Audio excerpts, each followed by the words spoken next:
Ayan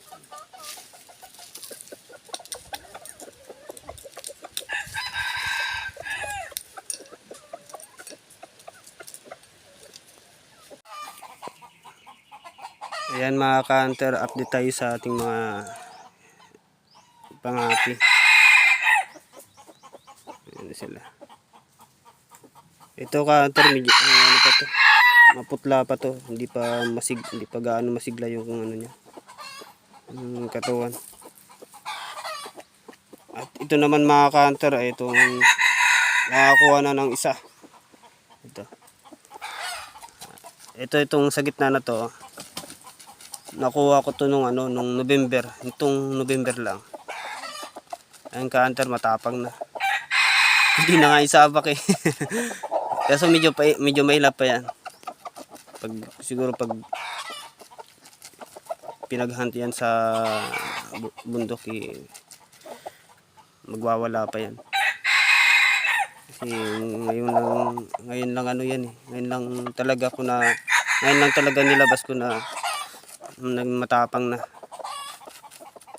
Ayun naman, first train niya hindi pinalad kasi iwan ko kung natakot yun ng alpas. Kasi malaki yung boses niya eh, mga ka-hunter. Ito yung kuha niya doon sa kulungan.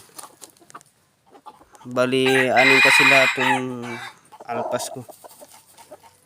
Yung iba kasi pang pinamigay ko sa mga tito ko, mga kakilala ko rin.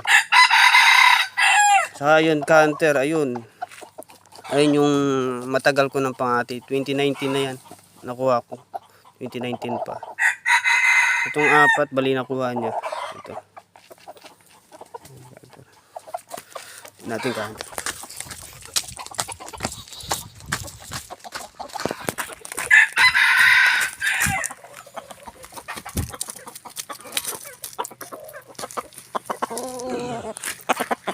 Siya ka-hunter.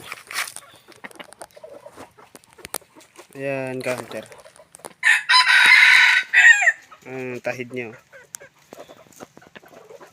Tingnan mo naman yung kaliskis niya ka-hunter. Sobrang tanda na.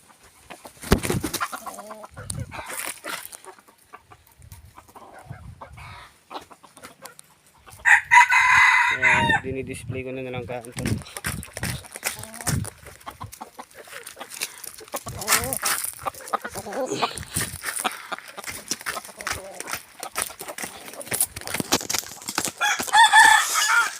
Meron kasi akong tilisain na na labo yung mga ka-hunter. Ayun ay pinilit sa aking bilhin. Kaya binenta ko na lang sa kanya. Pinipilit niya kasi yung talisayin ko. At mga ka-hunter, hanggang dito na lang. Siguro mga ka-hunter, hanggang update na lang nga tayo ka-hunter dahil ito ngayon ka-hunter. Siguro mga February, March, April di talaga ako makapag-hunt mga ka-hunter dahil back to work na ako pag ito'y gumaling na talaga ka-hunter. Ayan. Matatapang sayang ka-hunter ng season ko ngayon, di talaga makapag-hunt. Ayan ka-hunter, yung sa gitna.